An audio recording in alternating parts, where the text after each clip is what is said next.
예수님께서 5천 명을 먹이신 이후에 예수님은 정말 인기 많으신 분이 되었습니다. 아주 열성 팬들이 늘어났어요. 5천 명을 먹이신 이후에 저들은 깜짝 놀랐지요. 그래서 다시금 예수님을 찾으러 그곳을 찾아갔는데 예수님은 그 자리에 계시지 아니한 것이었습니다. 예수님은 그 저녁에 산 위에 기도하러 가셨고 제자들은 배를 타고 건너편 가버나움으로 가게 되었는데 그와 같은 놀라운 역사를 경험한 이 사람들은 다시금 예수님을 찾아왔는데 안 계신 거예요. 여러분 아시지요? 지난 시간에 요한복음 강의로 나가게 되다 보니까 일부에 제가 말씀을 전했습니다. 이 바다를 헤쳐나가게 되는데 돌풍이 일게 되었고 제자들은 앞으로 나갈 수가 없었습니다. 근데 그 모습을 바라보고 계셨던 예수님께서 그들을 그냥 내버려 두시지 아니하셨어요. 괴로이 놓아졌는 것을 보시고, 그것이 설교의 제목이었는데 이 말씀이 연결돼서 가기 때문에 간략하게 요약을 하고 오늘 본문으로 들어가도록 하겠습니다. 예수님의 말씀에 순종하여 배를 저 건너편에 복음을 전하기 위해 미리 가고자 하는 이 배가 돌연 나타난 돌풍으로 인해서 전진해 나갈 수가 없었어요. 저녁 때 출발하였는데 밤 사경이 맞도록 저들이 십리밖에 가지 못했다고 했으니 얼마나 힘들었겠습니까? 그 돌풍을 이겨나갈 수가 없었어요. 그런데 예수님께서는 산 위에 올라가셔서 기도하는 중에 저들을 보셨다 그랬거든요. 그러면은 곧바로 가셔서 저들을 도우시고 풍랑을 가라앉히시고 그리고 가시면 좋은데 예수님께서 곧바로 나타나지 아니하시고 사경이라고 하면은 새벽 3시부터 6시 사이를 말하는데 그 늦게 예수님께서 오셨던 것입니다. 도대체 왜 그러실까? 우리는 우리의 삶에 있어서도 여러분 눈물로 기도하는 제목들이 있습니다. 언제나 주님께서 나의 기도를 들어주실 것인가? 언제나 사업은 다시금 일으켜 세워주실 것이며 언제나 믿음에서 떨어져 나간 나의 자녀들은 돌아오게 될 것인가? 나의 연약한 육신은 어떻게 회복될 것인가? 이런 기도로 주님 앞에 눈물로 아릴 때 있습니다. 그런데 곧장 주님이 오셔서 도와주시면 좋은데 그러지 아니하셨어요. 사경에 오셨어요. 이와 비슷한 모습은 물론 이 죽은 나자로를 살리기 위해서 그 오누이는 사랑하는 친구니까 빨리 오라고 예수님을 불렀는데 일부러 이틀을 더 유하시고 나타나시지 않으셨던 이유와 같은 맥락입니다. 나중에 찾아가시죠. 죽은 다음에 찾아가셔서 그런데 부활의 능력으로 예수님이 어떠한 분이시라는 것을 보여주심으로 마리아와 마르다는 예수님이 이렇게 능력이 많으신 분이시구나 하는 것을 깨닫게 하셨는데 마찬가지지요. 사경에 나타나신 예수 그리스도께서 왜 그러셨습니까? 여러분 이 베드로와 그리고 야고보와 안드레 모두가 다 어부 출신들입니다. 갈릴리 바다를 누구보다 잘 알아요. 그런 예수님이 명령하셨으니 순종하며 나아가는데 이 정도의 돌풍이야. 우리가 누군데 우리보다 이 바다를 잘 아는 사람이 있어? 나와보라고 그래. 그런 마음이 있지 않았겠어요? 그래서 열심히 애쓰고 수고하며 나갔어. 그런데 나가지를 못했습니다. 저들의 마음에 어떤 생각이 들었을까요? 안 돼. 우리 힘으로 안 돼. 우리 힘으로 나갈 수가 없어. 그때 그 절박한 심령에 이때 주님이라도 함께 계셨으면 얼마나 좋을까 그런 생각을 가졌을 것이에요. 우리 인생이 그러합니다. 하나님을 제외시켜 놓고 내 스스로가 뭔가를 하려고 노력을 해요. 그래서 내가 모든 것을 이룰 것처럼 생각을 하는데 그러다 보니까 내 능력을 의지하고 내 지혜를 의지하고 그런가 하면 물질을 의지하고 높은 사람을 의지해서 뭔가 한번 이뤄보겠다고 하는데 되지 않아요. 여러분 그와 같은 심령에 어떤 생각이 듭니까? 내 마음대로 안 되는구나. 여러분 진짜 겸손한 마음으로 하나님을 의지하고 나가면 더 좋았을 것을 시간이 지나고 다 어려운 상황에 정말 일어날 수 없는 그런 상황이 됐을 때야 비로소 주님 도와주세요. 제 힘 가지고는 안 돼요. 여러분 미리 겸손하시기를 바랍니다. 주님을 의지하시기를 바랍니다. 그래서 예수님이 오셨잖아요. 저들이 다 내려놓았어요. 파도야 잔잔하라 하고 꾸짖으시니 파도가 잔잔해지고 예수님이 그 배에 올라가시니 그들이 평안한 마음을 가지고 건너편에 가게 되었다라고 하는 것이 오늘 본문의 이전에 있었던 말씀입니다. 여러분 이 시간 우리가 참 주님 앞에 다짐이 필요한데 우리 좌우에 계신 분과 함께 인사를 했으면 좋겠습니다. 우리가 주님만 의지합시다 그렇게 인사하겠어요. 우리가 주님만 의지합시다. 한 번 더 하겠어요. 미리 겸손하십시다. 미리 겸손. 나중에 겸손하면요 소용없어요. 오늘 본문의 말씀으로 들어가시겠습니다. 예수의 이 먹이시는 사건을 경험한 저들이 얼마나 놀랐습니까? 그 예수님을 다시금 보고 싶어서 또다시 주님께서 그들에게 베푸실 어떤 축복의 역사를 고대하고 예수님을 찾아가게 되었는데, 그런데 예수님은 그들을 기쁜 마음으로 받아들이지 아니하셨어요. 왜냐하면 그들이 바라는 바는 무엇인가 하면 자신들의 필요를 위해서. 그래서 배고픈 자를 먹이신 예수님을 보면서 그런 생각도 가졌을 것이에요. 정치적으로 우리가 압박을 당하고 있는데 예수님께서 이 나라의 임금이 되시고 왕이 되시면 로마를 물리칠 수 있겠다. 그와 같은 마음을 가지고 예수님을 찾아왔던 것이에요. 여러분, 이와 같은 모습, 물론 우리가 예수 믿으면서 당연히 기대하는 바예요. 그런데 예수님께서는 이렇게 단순하게 그저 자신의 필요 때문에 예수님을 찾고 거기에 안주하고 그것을 주님이 주실 때 감사하다, 기쁘다, 그것만으로 우리의 신앙생활이 그쳐지기를 원치 아니하십니다. 이와 같은 모습을 뭐라고 말하냐면 기복신앙이라고 그래요. 그저 잘 먹고 잘 살고 형통하고 물질의 부를 이루고 무병장수하고, 그것 때문에 예수를 믿는다면 세상 사람들 다른 종교를 믿는 거하고 다를 바가 없어요. 그 모습은 그저 새벽에 정한수를 떠놓고 주여 천지신명이시여 이렇게 해주세요 하는 마음과 다를 바가 없다, 그 말입니다.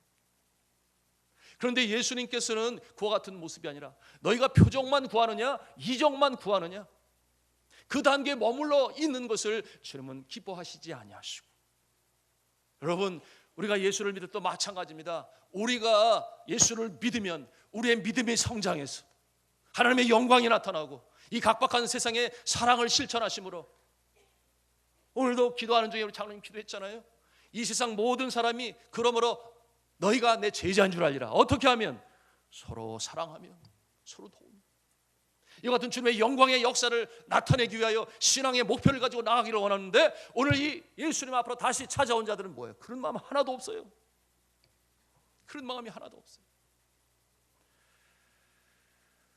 성도 여러분, 예수님께서 이렇게 인기인이 되었고 많은 사람들은 예수님을 추종했는데, 대단한 인기죠. 배를 타고 찾아옵니다. 여기 안 계시구나. 어제 저녁에 제자들이 가는 걸 봤어. 분명히 건너편에 갔을 거야. 그래서 배를 타고 또 많이들 몰려옵니다. 여러분은 이런 인기를 경험해 보셨나요? 일부 예배 여쭤보니까 없었대요. 아무도. 팬클럽의 주인공이 되신 적 있으신가요? 그런 도 없어요? 여러분, 우리가 예수 믿으면서 이 인기를 참 주의해야 됩니다. 예수님이 인기가 많으셨어요. 그래서 저들이 임금을 삼으려고 했어요. 그때 예수님께서 그와 같은 상황에서 빠져나가시죠. 이 인기의 유혹에서 벗어날 수 있는 것은 그저 도망치는 거다 생각했어요. 그래서 산 위에 가셨어요. 홀로 계셨습니다. 그리고 기도했습니다. 무슨 기도를 했을까요? 저는 말씀을 통해서 유추를 해보니 그런 것이에요. 주님이여, 이 인기 때문에 나의 사명이 흔들리지 않게 하여 주옵소서. 내가 이 땅에 온 것은 십자가에 달리셔서 이 이스라엘 민족뿐만 아니라 온 이 땅에 살아가는 인류들의 대속주로 제물로 죽어야 되는 것이 내 사명인데, 이 인기 때문에 내가 그와 같은 사명 흔들리지 않게 하여 주옵소서. 그와 같은 기도를 드렸을 것이 분명합니다. 여러분, 예수를 믿으면서 왜 인기가 그렇게 위험한 것인가? 이 시대의 영성신학자로 알려지는 헬린 아우엔이라고 하는 신학자는 이 인기와 믿음과 연관해서 이런 말을 했습니다. 사람의 인기에 빠지지 않도록 주의하십시오. 인기를 추구하는 것은 비성경적입니다. 왜냐하면 인기는 주는 것이 아니라 받는 것이기 때문에 그러합니다. 그런데 성경은 주는 자가 복되다고 말을 하는데, 인기는 항상 챙기는 것이에요. 내 안에 집어넣는 것이에요. 잠시라도 저들이 눈길을 주지 않으면 마음에 상처를 입고 그것으로 인해서 너무나 끔찍한 일 나타나지 않습니까? 인기를 받던 자가 댓글을 통해서 비난하는 글이 올라오기 시작하면 그 큰 상처를 이루 감당할 수가 없어서 최후의 그와 같은 방법을 택하는 그런 모습도 있어요. 여러분, 인기는 계속해서 내 것만을 쌓아가고자 하는 그런 마력이 있습니다. 그래서 예수님께서는 백성들이 저를 이스라엘의 임금으로 살려고 할 때 철저하게 그들로부터 멀어지죠. 그렇기 때문에 예수에게 다가오는 저들을 보면서 그 마음에 기쁨이 없었던 것이에요. 단지 자신들의 이익을 위해서, 육신에 필요한 빵을 얻기 위해서, 정치적인 해방을 위해서 예수님을 찾아다녔던 저들. 여러분, 우리 교회 안에는 이런 성도가 없어야 하는데, 물론 처음 시작할 때는 그럴 수 있어요. 그러나 시간이 가면서 신앙이 성장하지 않으면 여전히 어린 아기와 같은 모습이에요. 단다는 것을 씹지 못해요. 늘 누군가의 도움의 손길, 구역장님의 손길. 그러지 마시고 나도 구역장 되게 하여 주옵소서. 아멘입니까? 믿음의 성장을 이루어서 정말 하나님의 영광을 나타내야 됩니다. 제가 필리핀에서 구제사역이 많았잖아요. 화산 이재민들이니까 늘 저들 허기진 배를 채우려고. 그러다 보니까 한국의 구호품 사랑의 쌀 운동본부에서 오는 쌀, 그런 거면 선교비로 보내주신 것, 거기에서 아껴서 뭐 재활사역도 하고, 뭐 망고나무 뭐 모내기도 하고, 뭐 양계장도 하고, 빵콩 많이 했어요. 그러다 보니까 어느 날 예배를 마치고 집에 돌아왔는데 집 앞에 많은 사람들이 이렇게 모여 있었어요. 깜짝 놀랐죠? 왜 이 사람들이 이렇게 많이 와 있나? 보니까 한 40여 명 이상 됐어요. 그런데 제가 물었죠. 왜 이렇게 저희 집 앞에 와 있냐고. 그랬더니 파스터 킴이냐고. 그래서 맞다고. 그랬더니 막 박수를 치고 좋아해요. 그래서 보니까 수백에 살고 있는 파스터 킴을 찾아가면 먹을 거를 준다고 해서 왔대요. 제가 너무 당황스러웠죠. 집에 먹을 것도 별로 없는데. 이 모습이 바로 이 예수 그리스도를 따르는 모습과 다를 바가 없어요. 그런데 예배를 마치고 제가 오지 않았습니까? 그래서 어디서 왔냐고 물었어요. 까나이나인에서 왔대요. 까나이나인이 좀 한참 걸리기는 하는데, 그곳에는 이미 저와 우리 함께 사역하는 동료 선교사들에 의해서 제자훈련을 마친 형제가 그곳에 가서 복음을 전하고 예배당이 세워졌어요. 그 시간은 예배드리는 시간이에요. 근데 그것을 무시하고, 다시 말하면 예수를 믿지 아니하고 그저 먹는 것이 중요해서 저희 집에 왔으니, 가나안 아니면 우리 형제가 거기서 목회를 하고 있는데 그 얘기를 했어요. 여러분, 먹는 것 중요한데 먼저 예수님을 믿어야 됩니다. 예수님을 믿으면 놀라운 일이 일어납니다. 여러분, 먹는 것도 이 파스터 킴이 주는 게 아니라 하나님이 주시는 겁니다. 여러분, 다시 돌아가셔서 그 동네에 있는 교회에 다니세요. 예수님을 먼저 영접했어요. 그러면 깜짝 놀랄 만한 일이 일어나서 하나님께서 복을 주십니다. 그리고 돌려보냈거든요. 또 그들이 고개를 갸우뚱하고 가게 되었는데, 나중에 듣게 되었어요. 저들이 그 마을에서 예수를 믿기 시작했습니다. 여러분, 하나님의 역사는 우리가 좋은 것으로 주시지만 우리의 믿음이 성장하기를 원하시는 줄로 믿으시기를 바랍니다. 오늘 예수님의 아픔, 예수님의 그 씁쓸함이 이 본문 가운데 드러나는 것이에요. 성도 여러분, 예수 그리스도께서는 먹이셨지만, 그러나 분명한 것은 먼저 생명의 떡이 되신 예수 그리스도, 생명의 양식이 되신 예수 그리스도, 생명의 음료수가 되신 예수 그리스도, 예수 그리스도를 먼저 영접하기를 바라셨습니다. 뿐만 아니라 저들이 이제는 성숙한 신앙으로 일어서서 제자의 모습으로 복음을 전하는 일에 나오기를 바랬으나, 그러나 그들은 못했죠. 자, 이와 같은 모습, 우리가 27절 말씀을 통해서 예수님의 권면을 보게 되는데요, 같이 한번 한 음성으로 읽었으면 좋겠습니다. 27절 말씀을 같이 읽도록 하겠습니다. 시작. 썩을 양식을 위하여 일하지 말고 영생하도록 있는 양식을 위하여 하라. 이 양식은 인자가 너에게 주리니 인자는 아버지께서 인치신 자니라. 아멘. 여러분, 썩을 양식을 위하여 일하지 말고 영생하도록 있는 양식을 위하여 일을 하라 그랬습니다. 그러나 오늘날 많은 사람들은 세상에서 더 갖기를 원하죠. 이 썩을 양식은 곧 재물과 재화를 말하는 것입니다. 그러면 영생하도록 있는 양식은 무엇입니까? 그것은 생명을 유지하도록 하나님께서 베푸시는 음식을 말하는 것인데요, 이 양식은 우리의 기쁨을 지속하게 하며 그 자체만으로도 영원히 없어지지 않은 양식일 뿐만 아니라 우리가 영원한 생명에 이르기까지 자라나도록 우리의 영혼을 살찌우게 하시고 양육시키는 양식인 것입니다. 그래서 예수님께서 이것을 양식을 주시겠다고 말을 하는데, 그래서 the bread of life, 생명의 양식이라고 그렇게 명제를 내리셨어요. 생명의 양식. 예수님은 자신을 가리켜 바로 생명의 양식, 생명의 떡이라고 말씀하십니다. 그리고 생명의 떡을 먹으면 영원히 영생하리라, 그렇게 약속의 말씀을 주십니다. 그리고 이 떡이 무엇인지 스스로 풀어서 말씀하시는데요, 51절 후반절에 보니까 말씀하기를 나의 줄 떡은 곧 세상의 생명을 위한 내 살이로라, 그렇게 말씀하십니다. 내 살이여 내 피다, 그런 말씀이죠. 여러분, 이와 같은 말씀을 들을 때에 우리는 그 말의 뜻이 금방 무엇인가를 이해할 수 있습니다. 그것은 뭐냐 하면 그분이 십자가에 달리시는 순환, 제자들에게 발을 씻기시면서 그날 밤에 성만찬을 하시지 않습니까? 이 떡을 먹으라, 이는 내 살이, 이 잔을 마시라, 이는 내 피. 그래서 예수 그리스도의 제자들, 저들이 예수님을 믿었습니까? 믿었어요. 그러나 부분적으로 알았습니다. 먹이시는 예수님, 귀신을 쫓는 예수님, 병자를 고치시는 예수님, 그리고 자연도 제어하시는 예수님. 그러나 정말 중요한 것은 무엇입니까? 영원한 영생을 주시는 예수님, 생명의 떡이신 예수님, 다시금 부활하실 예수님, 거기에 대해서는 알지 못했어요. 오늘날 예수를 믿는 많은 사람들 가운데 예수님을 믿는 목적이 그처럼 부분적인 것만 알고 그렇게 살아가는 사람들 많이 있습니다. 같이 하나님의 말씀을 보시기 원합니다. 49절과 50절 말씀 같이 읽겠습니다. 시작. 너희 조상들은 광야에서 만나를 먹었어도 죽었거니와 이는 하늘에서 내려오는 떡이니 사람으로 하여금 먹고 죽지 아니하는 것이니라. 아멘.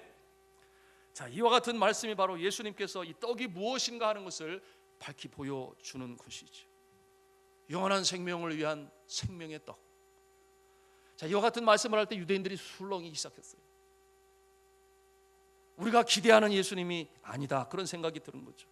그러면서 예수님의 이 은유적인 가르침이 금방 머리에 들어오지가 않았어요. 그래서 우리가 어떻게 예수님의 살을 먹냐, 우리가 어떻게 예수님의 그 피를 먹냐, 이해가 되지 아니했습니다. 그런데 예수님의 가르침은 계속됩니다. 54절과 55절, 이 말씀을 읽습니다. 그리고 결국은 이 설명은 나중에 나가시게 되는데 54절 55절 말씀 읽겠습니다. 시작. 내 살을 먹고 내 피를 마시는 자는 영생을 가졌고 마지막 날에 내가 그를 다시 살리리니 내 살은 참된 양식이요 내 피는 참된 음료로다. 아멘. 자, 이와 같은 말씀으로 전할 때 저들이 어떤 생각을 가졌을까? 여러분 중에는 그런 분이 한 분도 안 계시리라고 여기는데요, 이처럼 기복적인 신앙만 가지고 그것이 다인 것처럼, 신앙의 전부인 것처럼 착각하며 살아가는 자들. 그러나 그와 같은 모습 주님이 사랑하시고 필요한 거 채우시지만, 그러나 너무나 안타까운 것은 그보다 더 큰 영광의 역사가 준비되어 있는데 그 단계에서 머물고 만다고 하는 것이 불행이다, 그 말입니다. 여러분이 참 예수 되신 그리스도, 그를 우리의 마음의 진정한 구주로, 주님으로 영접하고 주인으로 영접해서 로드십, 나의 모든 이 삶의 고난을 주님 앞에 들을 때 하나님께서 여러분들을 붙잡으시고 놀라운 역사, 깜짝 놀랄만한 역사, 상상을 초월하는 놀라운 역사가 나타나는 줄로 믿으시기를 바랍니다. 그것이 주님께서 가르치시고자 하는 바예요. 여러분, 이와 같은 예수님의 가르침은 결국 뒤에 가서 56절과 57절에 이제 설명을 해주시는데요, 56절 57절 또 읽겠습니다. 시작. 내 살을 먹고 내 피를 마시는 자는 내 안에 거하고 나도 그의 안에 거하나니 살아계신 아버지께서 나를 보내시며 내가 아버지로 말미암아 사는 것 같이 나를 먹는 그 사람도 나로 말미암아 살리라. 아멘. 자, 내가 너 안에 거하고 너희가 내 안에 거하고, 이와 같은 모습으로 이제 성경은 이와 같은 부분을 여기저기에서 해석을 해 줍니다. 여러분, 그리스도를 마음에 모신다라고 하는 것 자체가 바로 이 생명의 떡을 먹는다라고 하는 것과 같은 말인데요, 예수님을 내 마음에 모신다라고 하는 것은 참 구주로, 생명의 주님으로 내가 믿는 것이에요. 그런데 의외로 피상적으로 예수 믿는 사람들이 많이 있습니다. 먼저 말씀드린 그와 같은 기복적인 것으로 마치고 말하는 사람들이 많이 있어요. 여러분, 이와 같은 모습이 이제 성경 말씀 여기저기에서 나타나고 있는데, 우리가 기억하고 있는 말씀은 요한복음 15장에 있는 포도나무의 비유에서 알 수 있습니다. 너희가 내 안에 거하고 내가 너희 안에 거면 너희는 많은 열매를 맺게 될 것이다. 아멘입니다. 이 열매는 정말 예수 그리스도를 그 안에 구주로 모신 자인데, 이와 같은 모습이 우리의 삶 가운데 나타날 때 비로소 가능하다 하는 것을 우리는 알아야 하겠습니다. 여러분, 이 예수 그리스도, 굳이 생명의 떡으로 말씀하시고 그냥 예수 믿으라 이렇게 말씀하셔도 되는데 떡이라고 말씀하시는 것은 심오한 의미를 담고 있어요. 세 가지로 간단히 요약을 해서 말씀을 드리고 이제 오늘 말씀을 마치고자 합니다. 여러분 한번 같이 한 음성을 하겠습니다. 예수 그리스도에 대한 배고픔을 의미하는 것이다. 여러분 이것은 무엇을 말하냐 하면, 여러분 의에 줄이고 목마른 자는 복이 있나니 저가 뭐라고 그랬어요? 배부름을 얻을 것이요 그렇게 말씀하고 있어요. 여러분 우리의 육신만 배고픈 게 아니에요. 우리의 영적인 면에도 배고픈 것이 있습니다. 여러분 이와 같은 모습이 어렸을 때나 젊었을 때는 잘 몰라요. 그러나 인생의 시기가 인생을 많이 알고 그리고 이제 인생의 마지막 모습을 바라보게 되면 그것이 깨달아져 알게 돼요. 여러분 아무리 우리가 재화를 많이 모으고 부유한 모습으로 산다고 해도 그러나 여전히 채워지지 않는 영적인 목마름이 있습니다. 심령의 배고픔이 있습니다. 그래서 심령이 가난한 자라는 그와 같은 표현도 사용되고 있습니다. 여러분 이와 같은 것을 우리가 미리 깨달을 수 있다고 하는 것은 하나님의 크신 복인 줄로 믿으시기를 바랍니다. 아무리 청년이고 청소년 그리고 젊은 사람이라 할지라도 이 생명의 도를 깨닫는 자는 그의 인생이 주님께서 붙잡으시기 때문에 복된 인생으로 살아가는 줄로 믿으시기를 바랍니다. 여러분 스위스의 의사이면서 상담가로 유명한 그리고 많은 그 책을 썼어요. 그리고 우리나라 말로 저술 번역이 되었는데요. 폴 투르니에라고 하는 분이 계십니다. 폴 투르니에는 우리 인생의 모습을 3등분으로 성격을 지었어요. 근데 첫 번째 그 시기는 어떤 시기냐 하면 소유의 시기다 그랬습니다. 소유의 시기. 항상 관심사가 어디에 있느냐? 내 것이다. 내 것이다. 여러분 이 모습을 우리가 어디서 볼 수 있습니까? 유치원에만 가면 금방 볼 수 있어요. 이거 내 거야. 건드리지 마. 이거 내 거야. 여러분 초등학교 시절도 있고 중학교 시절도 있어요. 집안에서도 있어요. 형제 자매들끼리 이거 내 건데 왜 만졌어? 소유에 대한 관심이 가득 차 있습니다. 그러나 이 모습은 여전히 신앙적으로 보면 어린 모습인 거예요. 우리 어른이 돼서도 이거 내 거야 여기에 항상 관심을 가지고 살아가는 자는 결코 그 집안의 화평을 이룰 수 없으며 동기간에 아름다운 평화를 이루기도 어렵습니다. 두 번째 단계로 오는 시기는 이른바 인생의 전반기에 걸쳐서 나타나는 모습인데 그 모습은 모험의 시기라고 했습니다. 성취의 시기라고 했습니다. 여러분 이 모습은 아주 쉽게 우리의 삶 가운데 나타나요. 어떠한 사상에 매료되어지면 완전히 거기에 목숨까지 바칠 정도입니다. 새로운 세계로 발돋움을 하기를 원합니다. 그와 같은 세계 속에 자신을 던지고 그곳에서 나타나는 어떤 열매를 고대하며 살아가는데 열심히 땀 흘리고 수고하고 했어요. 이와 같은 모습이 젊은이들의 대표적인 그 색깔이라고 말할 수 있는데, 여러분 젊은이들 중에서 매일 먹고 사는 것에만 관심을 갖는다면 이는 정상적인 젊은이의 모습도 아니고, 이와 같은 모습은 하나님의 영광의 역사를 그의 삶에 들어오게 하는 일에 여전히 무지하고 연약한 모습인 것을 깨달아 알아야 합니다. 여러분이 모험의 시기, 새로움에 대한 결단의 시기, 우리의 삶 가운데 나타나는 것 확실해요. 이 일을 통해 주님께서는 이뤄나가시는데 우리 믿는 자인 것을 뭐라고 하냐? 그러면 사명의 시기다 이렇게 말할 수 있겠습니다.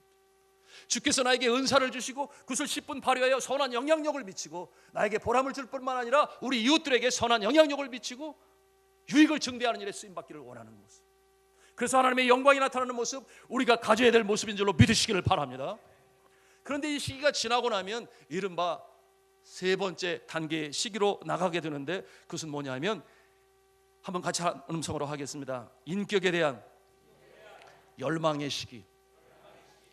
인격에 대한 열망의 시기라고 하는 것은요, 그 신앙이 깊어져서 이제는 그동안 추구했던 그런 모든 모습들이 이제는 종결되어지는 것인데, 그것은 뭐냐 하면, 이 모든 것들이 하나님의 영광을 위한 것이구나. 그래서 하나님이 정말 기뻐하는 것이 무엇인가 하는 것을 찾아가기 시작합니다. 그와 같은 마음에는 가난함이 있는 것이에요. 그와 같은 마음에는 하나님을 향한 갈망이 있는 것이에요. 열망이 있는 것이에요.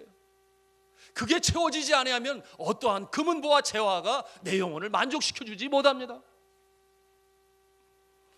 여러분, 이 세상에서 가장 부유하게 행복하게 모든 것을 누리고 산 성경적인 인물이 누구일 것 같아요? 네, 예? 솔로몬? 예, 솔로몬이라고 말할 수 있겠죠. 그의 영화, 재화, 명예, 권세, 부귀 누가 따를 수 있었겠습니까? 그래서 주변에 있는 왕국들이 와서 아련을 하고 저 아프리카에서도 와서 그에게 지혜를 배우려고 하고, 이 솔로몬이 가졌던 그 영화를 이 세상에 이 시대에 그 어느 누구도 누릴 수는 없을 것이에요. 그런데 그가 이 인격의 열망의 시기로 접어들면서 늦지막히 인생을 결산하며 쓰였던 성경책이 있죠. 전도서라고 하는 그 성경책에 그런 이와 같은 고백을 하고 있습니다. 모든 수고가 다 헛되어 바람을 잡으려는 것이로다.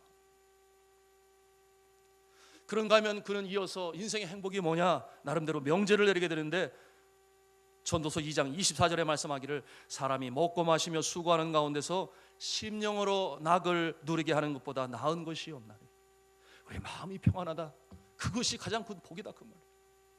연결해서 말하기를 내가 이것도 본즉, 한번 따라서겠습니다. 하나님의 손에서 나는 것이로다. 하나님의 손에서 나는 것이로다. 내가 이것도 본즉 하나님의 손에서 나는 것이로다. 우리 영생의 기쁨, 평안, 만족 하나님이 주시는 줄로 믿으시길 바랍니다. 주님을 의지하지 않으면 아무리 세상에 그 어떤 것으로도 채울 길이 없어요. 오늘 예수님의 가르침이 이와 같은 것입니다. 두 번째로 우리가 함께 기억해야 될 이 교훈은 뭐냐 하면, 같이 한 음성으로 하겠습니다. 그리스도가 우리 삶의 생명력이 되십니다. 아멘. 그리스도가 우리 삶의 생명력이 되신다. 바이탈리티, 이 생명력. 여러분, 우리의 몸이 움직여지기 위해서는 먹어야 되겠죠? 잘 먹어야 돼요. 먹지 않으면 기운이 없어요. 그래서 잘 먹음으로 소화가 잘 되고 온몸으로 몸이 피가 잘 돌면 감사하고 기쁜 것이죠. 그런데 우리의 육신이 그럴진데 우리의 영혼도 그렇다고 하는 것입니다. 여러분, 이 사흘 굶으면 장사 없다, 그런 말이 있습니다. 여러분, 사흘 동안 굶어 보신 적 있어요? 없어요? 그래도 일부 예배는 있다고 우리 그러던데, 알고 보니까 금식기도 할 때, 그건 굶는 것이 아니죠. 작정하고 스스로 배를 비우는 거죠. 여러분, 그래서 금식 기도함으로 사흘을 먹지 않으면 참 쉽지 않아요. 저도 쉽지 않아요. 특별할 때 주님 앞에 기도할 때, 젊었을 때는 일주일도 하고 했습니다만은 지금은 뭐 사흘 금식 기도하는 것도 쉽지는 않아요. 근데 보니까 여러분 경험해 보셨으면 알겠습니다만은 이틀 지나고 오후에서 저녁 때가 되는 시간, 여러분도 비슷한지 모르겠어요. 이때가 얼마나 힘든지 몰라요. 그래서 그때가 되면은 그런 생각도 들어요. 괜히 시작한 거 아니야 이거? 그러면서 사단이 돌덩이가 떡덩이가 되게 하는 시험이 그 진짜 유혹 되겠다, 이런 생각이 드는 게, 꼭 이상한 게 금식만 하면 이틀이 지나고 오후가 지나고 저녁 때가 되면 제 마음에 떠오르는 그림이 있어요. 이게 뭐냐면 신기해요. 단팥빵이 꼭 생각이 나요. 왜 단팥빵이 생각이 나는지 모르겠지만 그게 그렇게 먹고 싶은 거예요. 그러니 뭐 사흘 굶어 장사 없다 이런 말이 나오기도 하겠죠. 그래서 가만히 생각해 보니까 고등학교 때 여러분이 단팥빵 어디 가서 먹어요? 이 제과점에 들어가서 먹어야 되는데 비싸서 못 사 먹잖아요. 어쩌다가 이렇게 미팅해요, 미팅. 그러면 엄두는 털어서 그거 먹을 때 맛이 대단하잖아요. 그 생각이 나요.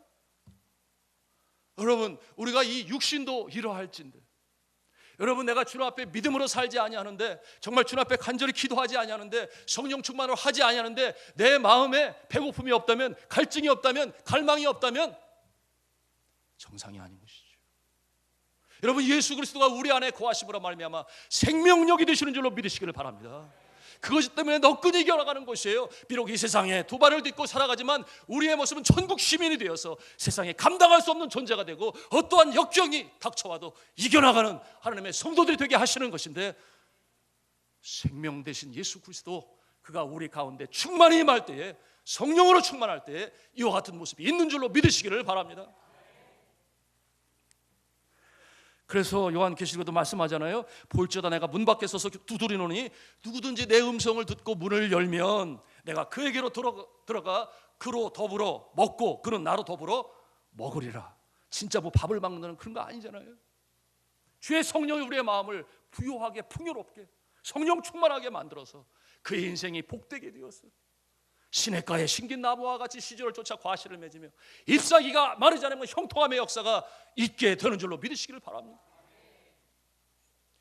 그런가 하면 세 번째로 예수님이 굳이 자신을 그냥 믿어라 그렇게 말씀하지 아니하시고 생명의 떡이니 이 떡을 먹어라 라고 말씀하신 이유가 한 가지 더 있습니다. 그것은 뭐냐 하면 같이 한번 선언하겠습니다. 그리스도가 우리의 기쁨이 되시기 때문입니다.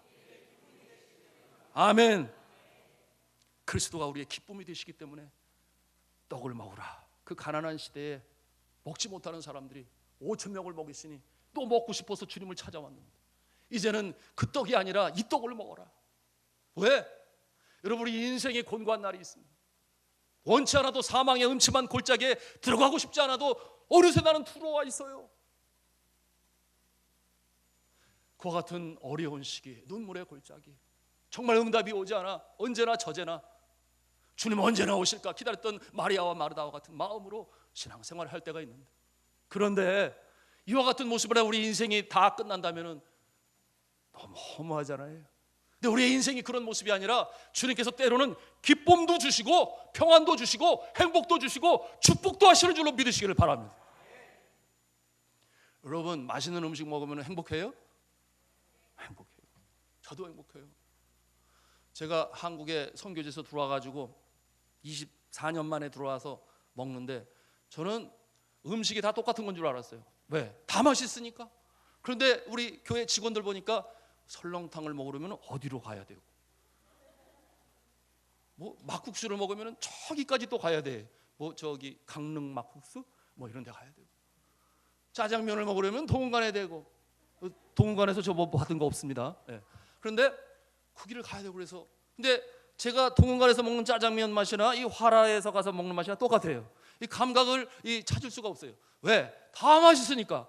분명한 것은 기쁜 거예요. 아, 먹는 게 이렇게 즐겁고 기쁜 것이구나. 그런데 살다 보니까 자꾸만 따지기 시작해요. 여기는 뭐가 맛있고 저기는 뭐가 맛있고. 분명한 것은 우리가 음식을 먹을 때 맛있는 건 먹으면 행복이, 엔돌핀이 나옵니다. 사실이에요.